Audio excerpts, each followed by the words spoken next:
Hey guys, so in this video we're going to go through calorie deficit in slightly more detail. Now this came from a conversation with a client who wasn't calling me out but brought up a really interesting point that I think affects a lot of you and can really add friction to the public trainer relationship, especially with some of us that are trying to do our best to help you and being a bit blunt about things. So let's go through it and let's sort of shed some light on the matter. So first of all, let's recap.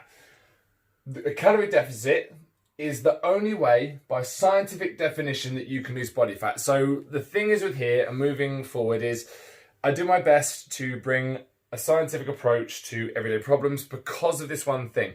The good thing about science is whether you think it's right or wrong, it is correct, okay? If the theory is proven, whether you believe in it or not, it doesn't matter, it's still right. So this is right regardless, but I'm going to explain why there is usually miscommunication and how this can be misconstrued on both ends, okay?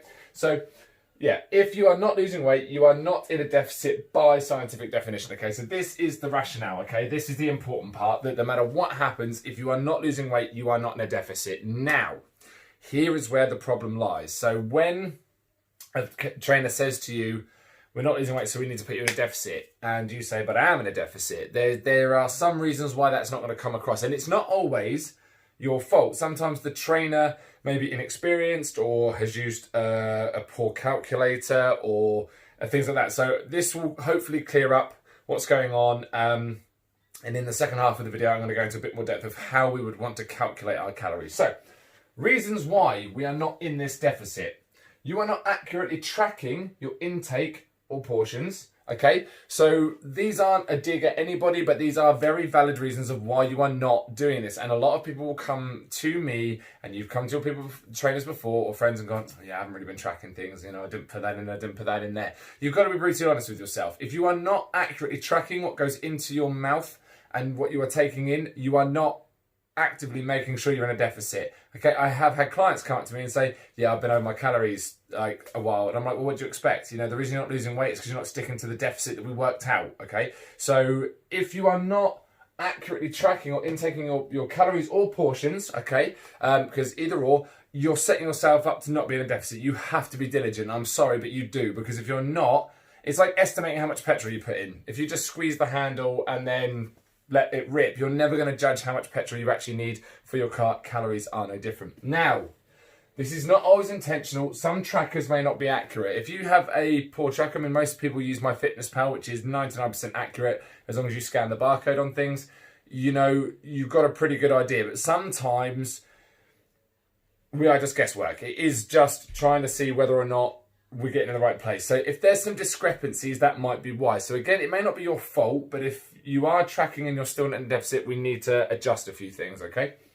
Next, you don't burn as much as you think calorie-wise. Now, this is a huge one for a lot of people. Now, my maintenance calories are the same as my cutting calories, depending on the amount of effort I put in. Now, it's taken a long time to get to this point, so I'm not expecting anybody to be able to do that, but I know that if I eat the same amount of calories while I'm working out in one style, it will help me maintain energy, yet if I'm working out in a slightly more aggressive style, it will help me lose weight. So you have to understand that, you know, sometimes they can work out the same way, but at the same time, trackers aren't always accurate, so this is the other thing. The trackers you're using may not be going to be a poor measure of your eat and need, okay, which we used in the other video, which is your exercise activity thermogenesis and non-exercise activity thermogenesis. Okay, so you don't fully understand the criteria when you're putting your things into a calorie calculator. Now, sometimes what you will be asked for is your activity levels. Now, you may feel that you are rushed off your feet and drained all the time, but actually, in theory, you're not doing as much as you think. And, you know, as much as everybody loves their Fitbits and their activity trackers, their Garmins and stuff, they're only an estimation. So if you have got these two and you think you're doing pretty well, but you're still not losing weight, it might be that these are wrong, okay? And you can't just blindly go, well, the computer said this. Your body is always right, okay? If you're not losing weight, your body is telling you you're not in a deficit, end of. But the principle will always stand. Calorie deficit count as you take in less than you burn, okay? Last one, your calories are not actually deficit calories. This is the biggest one that people contest with. So most people will turn around and say, I am tracking the calories that you put me on and I'm not losing weight. Now, to an inexperienced trainer or to a poor calculator, this is going to turn around and say that you, the client or the person or the general public, is a liar. You must not be tracking your calories because you're not losing weight. When actually, in fact, what happened was the information you put in calculated you at a lowest end calories that weren't actually a deficit. So it might be that it isn't actually your fault. It's a miscommunication where you put all of your details in, the calculator gave you a number that it thought was right based on the information you gave it, but in fact, it's still not enough to be in a deficit. So what you then have to do is, like I said in the original calorie counting video, it was a very basic calculator to get you where you needed to be, but you must listen to your body. If you are not losing calories, you must bring those calories down. Okay, if you are losing them too aggressively, then by all means bring them up. But the golden rule is that if your body fat and body weight stays the same, you are not in a deficit. You are at maintenance or above, and you must bring them down. So sometimes you have to use this number that you're given as a guide to then drop down below if you need to. Otherwise, you are not going to lose weight. So now what we're going to do is go into why sometimes these trackers get it wrong and how we can counteract it. Okay, so calculating calories in an advanced way, so the second part of this video, is where the pitfalls fall when you use general calorie calculators that don't equate for lean mass. Okay, so if you don't know what the difference of that is, lean mass versus total mass. So your lean mass is your muscle, bone, organs and fluids, okay? The things that actually do jobs, transport around the body and contract, okay? Your total mass is everything of the above plus body fat.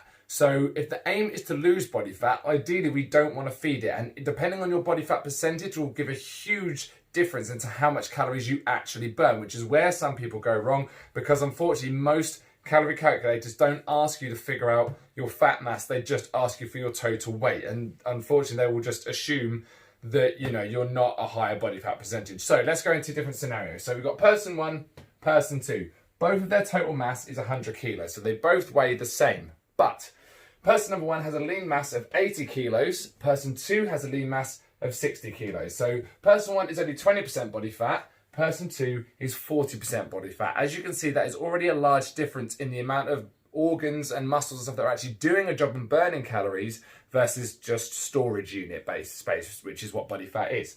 So if we take their equation that I did in the last video, which is 220 pounds, so 100 kilos times 2.2, times by 14 gives them their general calories, minus 15%. Now they could both be on 2,618 calories, right? So that may seem, that's what the calculations divided in, you're in a 15% deficit based on your actual whole weight.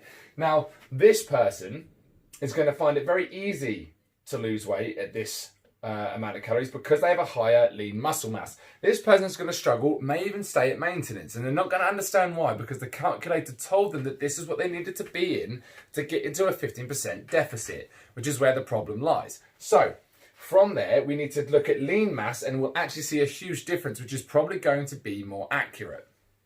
So if we take the lean mass, which is 80 kilos, which is 176 pounds, times by 14, we now get 2,464 calories. Generally a lot less than 3,080. If we divide that by 15, or take away 15%, we get 2,094 calories, okay? So that is already about a 600 calorie difference to get into what that would be a deficit for that lean muscle mass, okay? So this could be quite a severe deficit for somebody of this weight, but it's still more accurate, so you've got more wiggle room. Let's look at person two. So their lean mass is only 132 pounds as opposed to 220, which is a very big drop.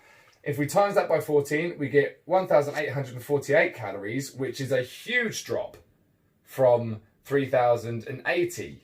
Okay, that is over 1,000 calories lower. Okay, so that gives you a really big inclination already of how these can be wildly inaccurate.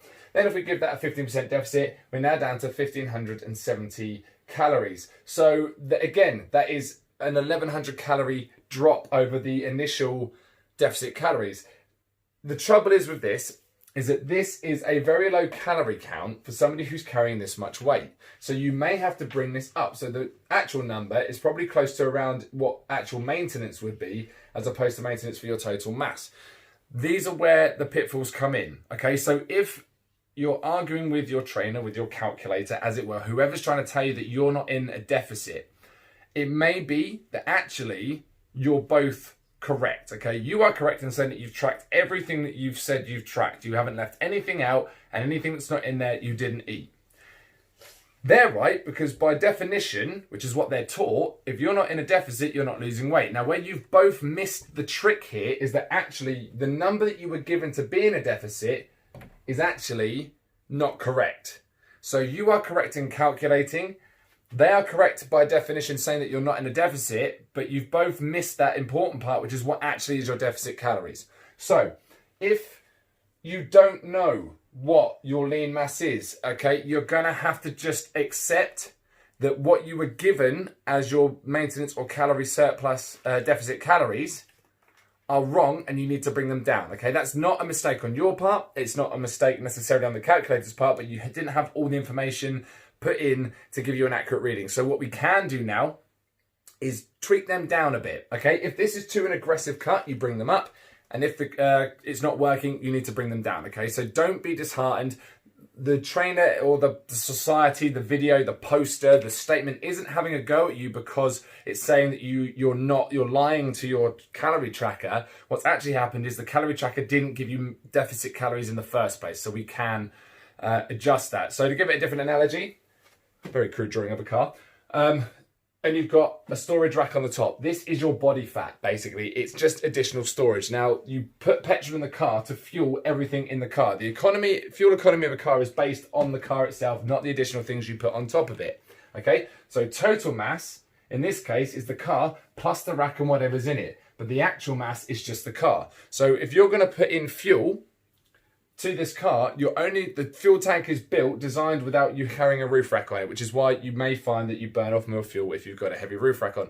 But it doesn't matter. The weight of the car is only the car. It's not the extra storage on top, okay? For you, your weight is your lean mass. Lean mass is the only thing that's burning calories right now. Your body fat really isn't. It's just a storage unit. So you may find that actually here is the really important thing. Now, if you're watching this in the UK, most gyms will have a body track scanner or something that can give you a body fat reading. Again, it's an approximation, but it's something to use as a metric. Or you can go to a local pharmacy and they will usually have scales that you can pay to get those readings on. You can go to a doctor and get them done there. Or if you're elsewhere, you can go and do that for whatever your provider is. But remember, they are not 100% accurate unless you literally go get cut into and they scrape it all out and actually put it on a slab in front of you and then decided to put it back in, which obviously wouldn't be feasible. So don't be disheartened and try not to get defensive next time. If someone turns around and says, well, you must not be in a deficit, they're not wrong. You're not a liar. What has actually happened is the number that you were told would be your deficit is wrong and you just need to recalculate. I hope that helps. If you have any questions, please get hold of me. Cheers.